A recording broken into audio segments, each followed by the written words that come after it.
Hello to all. This is Alejandro Bratti and William B. Isley from Unlock Clarity, and welcome to the Spanish World Networks on Single TV channel 250. Please remember to download both the Single TV app on the respective app stores on iOS and Android devices. While you download, make sure to rate and leave a comment. The app is free and it's available in Google Chromecast, Amazon Fire, Roku, and all smart TVs. Today, after a couple of weeks, we are back with this series of programs that we have been doing until now uh, about from surviving to thriving. And really, we would love to hear if you are in any of the social media or if you are listening to this after the show. But you can put a comment in like, okay, how is this going with you? What are the things that are happening with you? For us, it's very helpful to know that how this is helping you in any way in different areas. So, from surviving to thriving is a path, and we are in the middle of that path in some areas too. And that's why we believe this is very powerful. So, how are you today, William? I am doing well. Doing well. You? I'm doing well too. I was finishing my lunch a minute ago, but I am doing well. I hope that I don't have anything in my teeth. Doesn't look like it. So, in the last weeks, we talk about self-compassion. We explore what is the meaning of self-compassion, how to distinguish from self-pity, self-indulgence, and how to start to cultivate it through practices like self-compassion, self-talk, and self-care. Yeah, we did that. We also looked at how self compassion can help us navigate failures, setbacks with more resilience and grace. We practiced reframing our inner critic's voice to be more supportive and understanding, like a wise coach or friend. Or actually, we would have practiced that if we hadn't run out of time. We will do that today. So the exploration was really powerful of how we can start to transform our relationship with ourselves. Today we are going to give a lot of examples, but and really at the end there was something that we were discussing even today with William about this show that I believe is going to be very transformative. So wait till the end because you are going to really enjoy it. This relationship that we have is one sometimes of harshness and judgment, and the idea is to move that to kindness and acceptance. Why that is important? Because it's even cultural, not only something that sometimes because it's cultural we accept it and it's the way it is, and it's like we are not even discussing or thinking that there is another way. So this is really powerful, and today the idea is to go deeper on this foundation of self-compassion. Abso-freaking-lutely. So today, this episode, we want to dive into how self compassion can become a powerful tool for your growth and your transformation. We'll explore how it can help us set and achieve meaningful goals and not from a place of self punishment or shame, from a place of self love and self acceptance. And yeah, once again, our culture doesn't teach us this. So this will be a big deal today. So self-compassion supports us in navigating challenging uh, relationships, conflicts with other people. And when we are grounded in this, in self-compassion, and we understanding, and we have worked on ourselves here, we are going to be able to communicate our needs better. We can set healthy boundaries and approach even difficult conversation with more clarity and care. Yes, totally true. Self-compassion is often misunderstood as being soft or weak. In reality, it's an incredible source of strength and resilience. It's going back to last year's series of the masculine feminine, and so I know here in America the uh, feminine energies are seen as weakness. I'm guessing they're that way too in Mexico and most of the rest of the planet too. So then it comes down to when we're able to be kind and understanding to ourselves, we're more equipped to face life's challenges with courage and grace. And one of the ideas of self-compassion also is how we can embrace any imperfection that we are seeing. I don't really believe that we have imperfections, but maybe with the lenses that we have, we can see them and we are seeing like, yeah, look, but Alejandro, how you, like there is a lot of imperfections and even vulnerabilities that we know better than anybody else. And those that we see as imperfections and vulnerability, self-compassion can be that light that embrace and cleans all of that situation. Often we try to hide or compensate parts of ourselves that we think it's inadequate and or unlovable. Like, and I am very like specific here. We think that doesn't mean that it's true. It's only our perception or what we think. And when we start to work with this self-compassion, self-love, this part, that starts to give you the true you, who you really are, not the lenses of that is telling you, no, Alejandro, you are so bad because of this and this and this. Like, look, this is the third time that you are doing this. This is, if we start to talk about scenes, for example, that's another part of the culture. Like, oh, this scene is the 10th time this week that you are doing it. So that's why you are so miserable and you can have money or whatever. So those are things that we are going to be talking about. Yeah. And I'm just going to chase a rabbit here. When this Jesus guy was asked by one of his smartass disciples, like, how many times am I supposed to forgive my brother when he pisses me off? Like 10 times or something? And he pops off with 70 times 7. Like, who's going to count 490 times to go, oh, you pissed me off. This is the 491st time. I don't have to forgive you anymore. Or 471st, whatever it is. And our culture forgets this. All of it. Human culture. And it's just like, we ought to practice that level of forgiveness with ourselves first, and then everyone else. Okay, end of rabbit trace. It's just like the self-compassion part. That's the path to embracing us fully, our full humanity, because most of the times the things that we think are weaknesses that we judge ourselves harshly on, those are our superpowers. And yeah, the humanity part, we're embracing that with all of its beautiful messiness and complexity. It's learning how to love and accept ourselves unconditionally. Oh my God, that is not something part of our culture. Don't freak out on us. It's not despite of our flaws and struggles, it's because of them that we are lovable.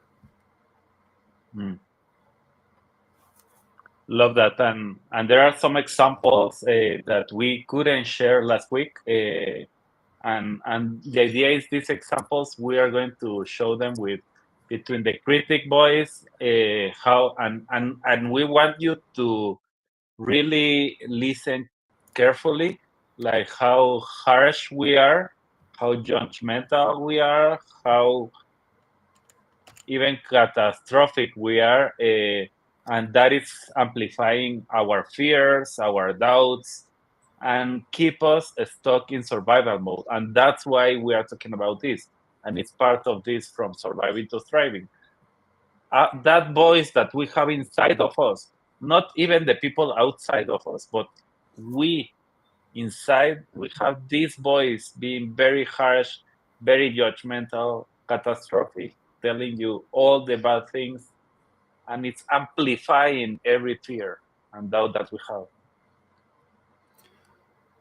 So then, as we're going through these, we might or might not expand on the compassionate part, because we were discussing this earlier. There's no need to talk anymore about the critic's voice part of these examples. We've mastered that skill. Now, here's something that I just realized today. If you think in terms of the old guilds where there's the apprentice, the journeyman, the master, we haven't even realized there's a guild for being self-compassionate. We're not even apprentices in that guild for being compassionate to ourselves and sometimes for others. But then again, I'm more compassionate with others, infinitely more compassionate with others than I am myself sometimes. So we have that. So the other thing that we want you to notice too is, and this is exactly where we want you to focus. You can listen the critic and listen like, okay, this sounds like me, and that's okay. We don't want you to judge that. Just start to listen carefully. The second part, the compassionate voice, and in that compassionate voice, start to listen like, okay, is understanding, is encouraging, is grounded. How is working with different situations, and that is going to really guide us forward in our journey. Exactly. Let's start off with self-love. And in that part is physical health. So the critic, you skipped your workout again. You're so lazy and undisciplined. Compassion. It's okay to miss a workout sometimes. Your worth is not defined by your fitness routine. What small step can you take today to nurture your body? Love that. So listen, the next one, mental and emotional health. And this is critical because this is where the pandemic is right now, in the mental and emotional health. Critic, you are so anxious and depressed. What's wrong with you? Just snap out of it. Like you are critic, like you are anxious and depressed. Like again, you are critiquing yourself. Like that's the critic. The compassion, it's brave of you to face these mental health challenges. You are not alone in this. What support do you need to navigate this with more ease? It's absolutely wow. So let's move into some of the aspects of self-care. The critic. You don't have time for self-care. There's too much to do. Push through the exhaustion. Bullshit. Compassion part. Self-care isn't selfish. It's necessary. You deserve rest and nourishment. Even small acts of self-care make a difference. And I'm here to tell you, if you don't take care of yourself, you cannot take care of anyone else. I burned myself out multiple times pushing through the exhaustion because I thought I was supposed to. I don't recommend it. Let's go to the next one. Critic. Your house is a mess. You can keep it anything organized. What a failure. The compassion. I live in a live-in home is a sign of a full life. Let's tackle one small area at a time and celebrate each step forward. One of the challenges is celebrating each step forward. We don't even freaking know how to do that. So yeah, it's a learned thing. Wealth, work and career. Critic, you're not advancing fast enough in your career. Others are doing better than you. Compassion, everyone's path is unique. You're making progress in your own way.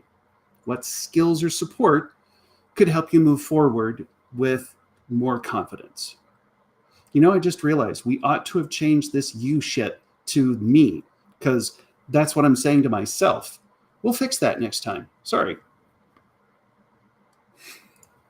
Let's put it again, like this contribution and purpose. I am not making a big enough impact. My work is insignificant. Every contribution matters, no matter the scale. I am making a difference in my own way. Keep following what makes me feel alive. Money. I'll never be financially secure. I'm not good with money. So, the compassion part. Managing money is a skill I can learn. I'm taking steps to improve my financial health. I just need to be patient and keep learning. I like this. This is more gooder. Yeah, it sounds much, much better, more richer. So, intimacy, and remember, we have talked about this in several of the programs. When we are talking about intimacy, we are talking into me, I see. Into me, I see. So, critic, you are too much. If people really knew you, they will reject you. I can't tell you how many times I have said that to myself in the past, not now, but in the past. Compassion, your authentic your authentic self is a gift. You are worthy of love and belonging exactly as you are. Keep courageously showing up. Feeling and expressing love. Critic. I'm not good at relationships. I always mess things up. Compassion. Relationships are a place to learn and grow. I'm doing my best to love and be loved. I will keep opening my heart and communicating my needs. Adventure and passion. The critic, I am too old, young, or busy to pursue my passions. It's too late or risky. The compassion, my passions are a part of me. It's never too late to explore what lights me up. Start small, and I will enjoy the journey. Absolutely. So, play and growth hobbies. The critic. I'm not talented enough. My hobbies are a waste of time. Compassion. Hobbies are for joy, not perfection. I will engage in what delights me, and my skills will grow naturally, because every master was once a disaster. In learning and creativity, we can have this critic saying, I am not creative or smart enough. Others are way ahead of me. In the compassion, everyone starts as a beginner. My unique expression matters. I will embrace the joy of learning and creating one step at a time. Now, tribe and adventures, family and friends. Critic. I'm a bad friend or family member. I'm not there for them enough. Compassion. I'm human with human limitations. I'm doing my best to show up for my loved ones. I will release the guilt and keep reaching out. Belonging and celebration. I don't fit in. I am always on the outside. Yeah. And really, why belonging in is important? Because that's one of the things that every human is looking for. I want to belong. And that's the reason of a lot of the things and the situation that we have. The compassion. I belong, even if it doesn't always feel like I belong. I will keep seeking my tribe and celebrating my authentic self. My people is out there.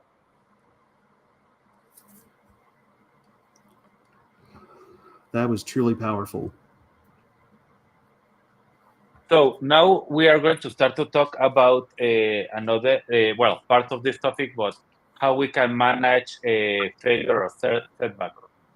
And this is one of the most important times to practice self-compassion is exactly when we are facing a failure or setbacks. That's exactly the moment that you need to do it, not start to push and critique yourself. It doesn't matter if it's a business venture or it's something that you are doing in your health, a meet, parenting, any area. Normally, our automatic response, and that's why we were talking about this culture thing, is beat ourselves. Yeah. And this can be some other series that we look into. A place that I'm walking through now is how does our language structures teach us to re-victimize ourselves, sometimes every minute, every day, every hour, whatever. It's amazing.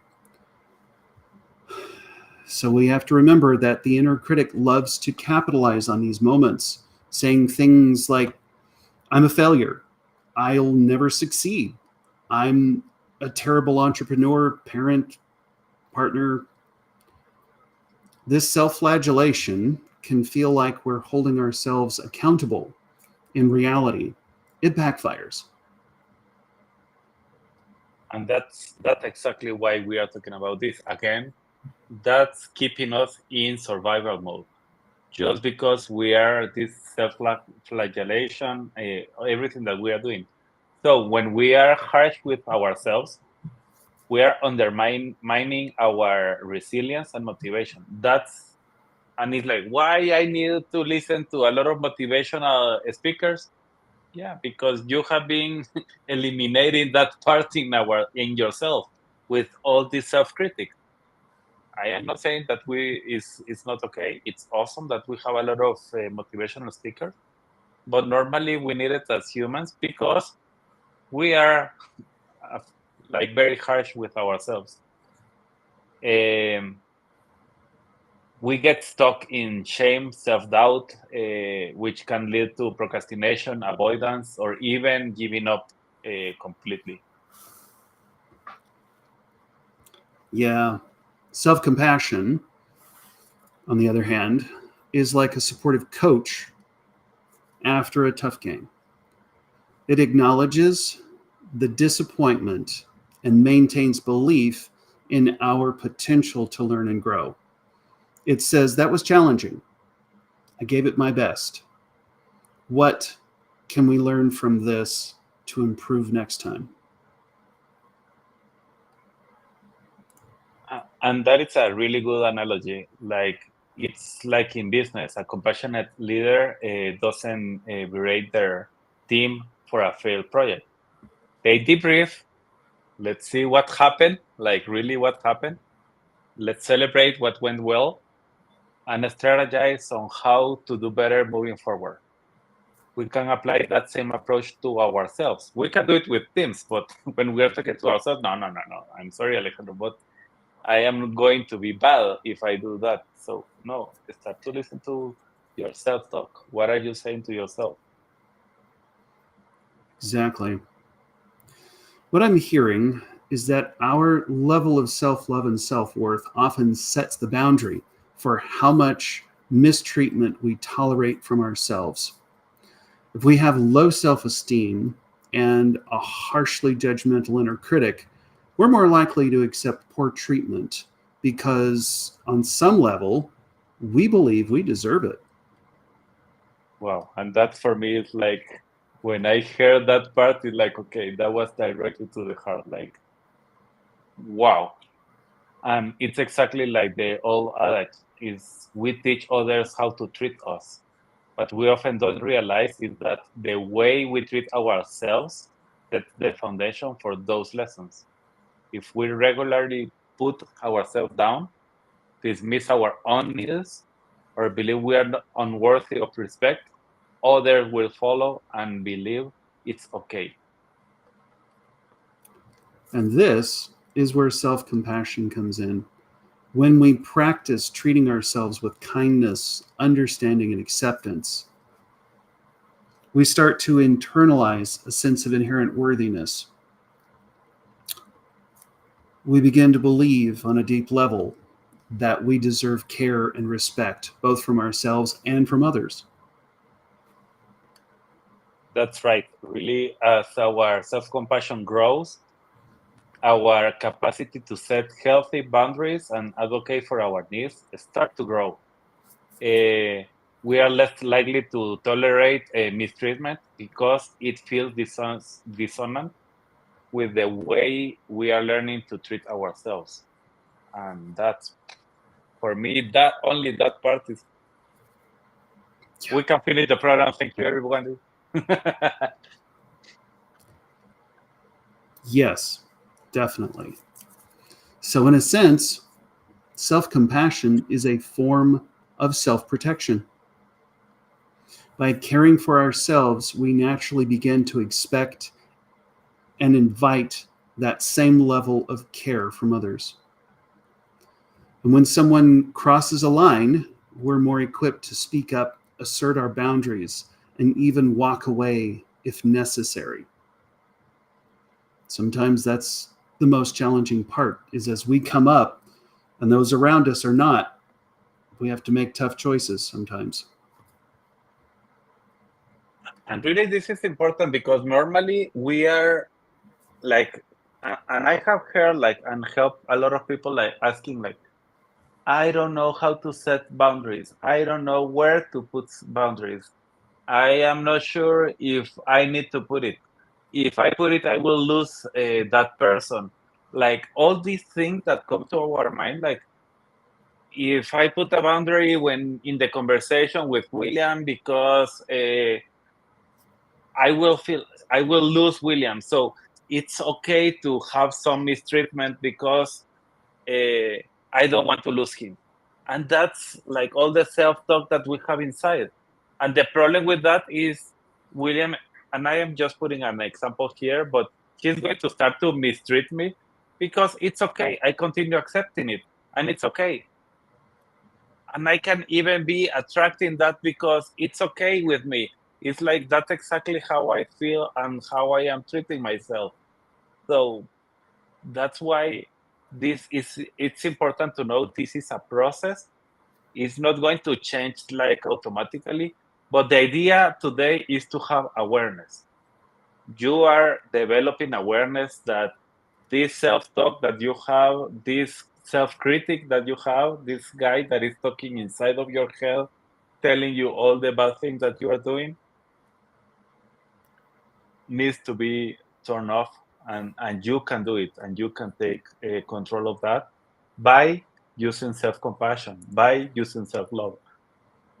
Um, Especially if we have any history on trauma or chronic self-judgment, we like learning to stand up and start to put boundaries.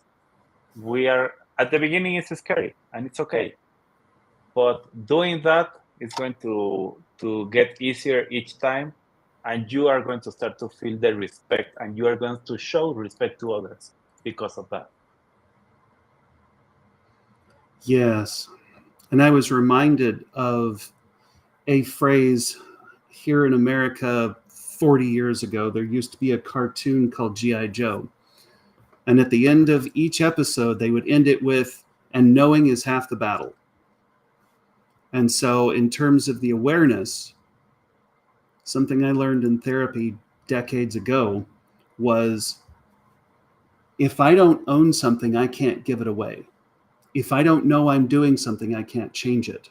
And so, all of this begins with awareness, just learning to see it and not judge it.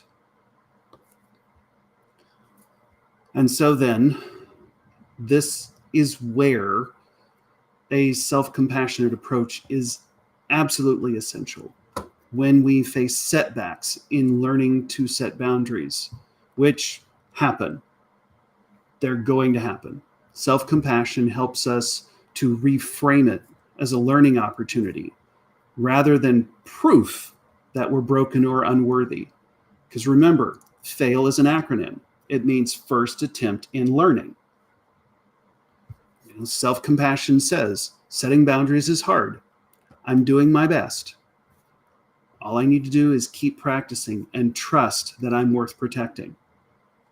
Oh, no, that's a big one.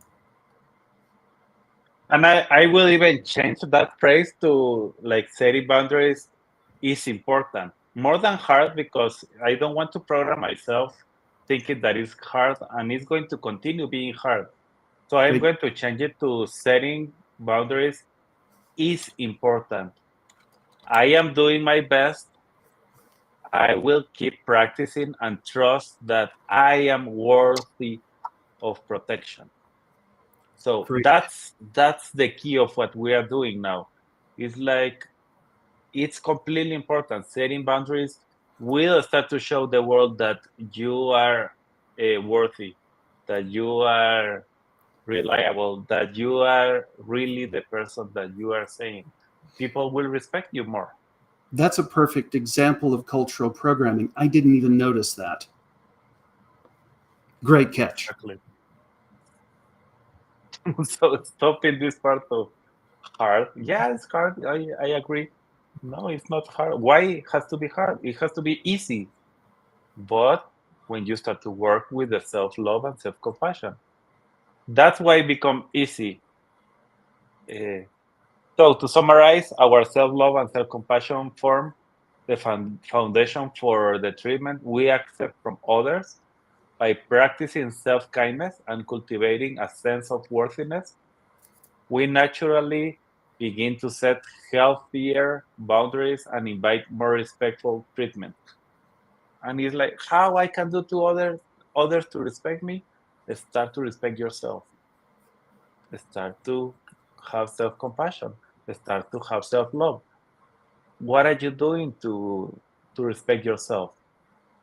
That is going to become a profound ripple effect that starts with the way we relate to ourselves. That is beautiful. This insight totally underscores how transformative self compassion can be. It's not just for our relationship with ourselves, it's for all of our relationships. As we said, it's the foundation for everything. When we learn to love and accept ourselves unconditionally, it radically shifts the way we engage with the world. And let's start. Now we are going to talk about this failure and recovery. Let's explore some examples to reframe failure and recovery across different areas in life.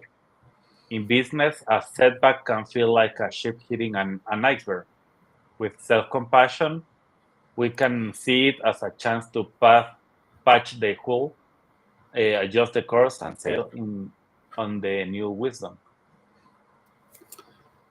And in personal life, a mistake can feel like a shattered vase. Self compassion is the art of kintsugi, a Japanese concept. I think it's Japanese, could be Chinese. Yes, in Japanese. Okay. Mending the cracks with gold and embracing the imperfections as part of the beauty. And it's incredible to see that, like what they do with these vessels. It's amazing. For health, a lapse in a diet or exercise plan can feel like falling off the wagon.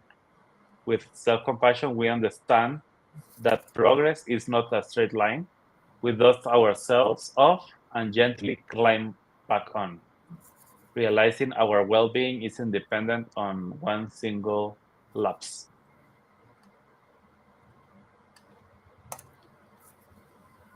So, do we want to tackle this next section? I think that yes, we have. Feel like 15 minutes. Excellent. Okay. So then, how do we actually speak to ourselves with compassion in these moments? It's a practice of catching the critic and consciously shifting to a more supportive inner voice. And when I say catching the critic, it's sometimes in that headlock, that shutting the critic up and consciously shifting. Sometimes that's what the inner struggle feels like. Yeah, exactly. Let's role play an example. Imagine you're an entrepreneur whose launch didn't go as planned. What do you think the critic is going to tell you? You're a failure. This business will never work. And a compassionate response could be, launching is always a risk. I did my best with the information and resources I had. This does not define my worth or potential. What can I learn from this experience to pivot and try again? Or let's say you're a parent who yell or at your child. The critic berates. I am a terrible parent. I am scarred them for life. I have scarred them for life. And compassion counters with, parenting is another job, a full-time job. And sometimes I lose it. It's okay for humans to make mistakes. I can apologize, I can reconnect, and I can recommit to managing my triggers. My child needs my love, not my perfection. And the key here is to speak to yourself as you will do to a dear friend facing the same struggle. Like you have that friend, and you are not going to start to be as critical as you are with yourself. You are going to be understanding. You are going to connect with the empathy, the encouragement, and remind yourself of your humanity and worthiness. And not just the worthiness, but the inherent worthiness that comes with the fact that you're on this planet. Mic drop. So then, with practice, this compassionate voice becomes stronger and more automatic. Remember, every master was once a disaster. It's tiny steps. It doesn't mean that we don't take responsibility or that we don't strive to improve where we are. It simply means that we do these things from a place of acceptance and growth, and not from shame and self-punishment. So self-compassion is the foundation of true resilience. When we know we have our own back, we are more willing to take risks, face challenges, and bounce back from setbacks. We trust our capacity to learn, adapt, and ultimately succeed on our own terms. And that's the reason of this whole program. Absolutely. And we want to say hi to Shanae. She wrote, happy to see such a good show. Thank you for connecting, Shanae, and love hearing from you. She's writing from South Africa. That's amazing that you are listening from South Africa. Awesome. So, William, what a transformative exploration of self-compassion today. We cover a lot today, from understanding what self-compassion means and how it differs from self-pity and self-indulgence, to cultivating it through practices like self-compassion, self-talk, self-care, and managing this, like transforming this inner critic to really a compassionate critic, if we can say it like that. Yeah. One thing I've learned, though, with my own energy work is the inner critic oftentimes isn't even us. It's somebody else that we've made an energetic copy of, and they're in the background. And it's, in my case, it was 5, 10, 20 different voices all masquerading as me. It could have been my dad, could have been my mom, a good friend, a past partner, a whoever, and they're not me. And yet I let them beat me down and berate me. And so that just had to throw that in there, because in the exploration of how self-compassion can be a powerful tool for personal growth and transformation, this helps us navigate challenges and embrace our imperfections and pursue our goals from a place of self-acceptance and self-love. Yes. And one of the key takeaways for me was how self-compassion is essential for building true resilience. When we treat ourselves with kindness and understanding, we are better equipped to bounce back from setbacks, learn from failures, and keep moving forward with courage and grace. Courage and grace. Love it. Self-compassion is not about being soft or indulgent. It's about having our own back, believing in our potential, and extending ourselves the same care and encouragement that we would a dear friend. It's a practice of embracing our full humanity with all its beautiful messiness and complexity. So, wrapping up what we have talked today and this powerful exploration, we want to give you 5 concrete action steps, like we always do, to continue cultivating self-compassion in your daily life. These practices can help shift your relationship with yourself from one of harshness and judgment to one of kindness and acceptance. And just think about kindness and acceptance, nothing else. There is a lot of other things, but now and in this step, if you have been beating yourself for years or decades, okay, start to talk about kindness and acceptance. How I can accept this? I have this voice talking to me. How I can be kind with myself. Yeah.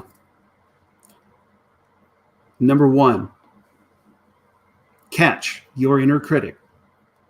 And like I was saying before, sometimes it's that headlock. Start noticing when your inner critic shows up, especially in moments of difficulty or failure. Here's a game-changing activity. Write down what it says. And then, if you need to, ask an AI friend how it would rephrase this to be more kind, compassionate, whatever. Then in practice responding with a more compassionate and understanding voice. I love that write it down part, because if it's out of your head, it's not running around in there anymore. No, and the other thing that happens with that is when you are writing, you can start to notice how harsh you are with yourself. Normally, no, I am not that harsh, Alejandro. I don't know what you are talking about, all of this. I am not that harsh. But when you write it, it's like, oh my God, how I can tell that to myself. I can say that to others, but I am saying it to myself. So that's, for me, that's why the reason of writing it is very powerful, because it starts to lose the power that it has on you. That's maybe the most powerful thing. The second step that we want to talk is practice self-compassion, self-talk, and start to create phrases. Start to create phrases that are self-compassionate or affirmations that resonate with you. And even if they don't resonate with you right now, because you are being too critical to yourself, start to create ones like, you create a mantra like, I am doing my best, I am worthy of love, I belong, this will pass. Like all of these things that maybe you don't feel it, but you are telling to your subconscious that, and you start to have this self-talk of not critic, but even like, I know that there is a lot of people fake it until you make it. I don't believe on that. I am not saying that you fake it until you make it, but start to believe those phrases like they are real. Start to even breathe like not only like, yeah, I am doing my best. I am worthy of love. No, put yourself in front of a mirror and start to put emotion like, I am doing my best. I am worthy of love. And start to feel it like, and if you need to repeat it 10 times, do it. Absolutely. That was one of the sea change moments that my therapist gave me was uh, yeah, it's like write a list down and say it to yourself in the mirror. That was one of the hardest things I've ever done. And I grew up on a farm with cows and horses and stuff. Number 3, prioritize self care. Create a daily self care practice that nourishes your physical, emotional, mental, spiritual well being. This could include activities like meditation, journaling, exercise, spending time in nature. No, investing time in nature. You're not wasting your time out there. Connecting with loved ones. Remember, self care is not selfish, it's necessary for building resilience and showing up fully in your life. The 4th point is remember that we told you that I don't believe that we are imperfect. I believe that we are really perfect the way we are. But I know that that doesn't mean that I don't see myself as imperfect. So even if you see yourself as imperfect, embrace that imperfection. Challenge yourself to share your struggles, your flaws, and vulnerabilities with others that you trust. And why this is important? Because that imperfection is going to lose power over you. That's the key here. This could be a like heart-to-heart conversation, a creative project, social media post. I don't know, something that you have and you want to allow yourself to see and accept. Like, okay, this is who I am. I forgot to wake up today and run outside because I wanted to sleep half an hour more. It's okay. Maybe I can see it as an imperfection, and you will be like, okay, but you run the last 5 days, so why you that is an imperfection? It doesn't matter. If I see it as an imperfection, it's an imperfection for me. Embrace it and enjoy even that part in you. Absolutely. Number 5, self compassion accountability. Find an accountability partner or join a self compassion support group. Stay committed to your practice. Regularly share your successes, struggles, insights, and celebrate each other's progress. Remember, you're not alone. We're all going through it. So, cultivating self compassion is an ongoing practice, not a destination. Be patient and kind with yourself as you learn and grow. Small, consistent steps can lead to profound transformation over time. Yep. So, thank you for joining us on this journey of self compassion. We believe in your capacity to embrace your full humanity, navigate challenges with grace, and thrive in all aspects of your life. Keep shining your light. And next week, we are going to talk about how to craft declarations, not only affirmation, but declarations. So, that is going to be very powerful. Please remember to join. It's going to be at the same time in the same channel. So thank you everyone for being here with us. Thank you, William, for today's program. Thank you, Shanae, for the hello.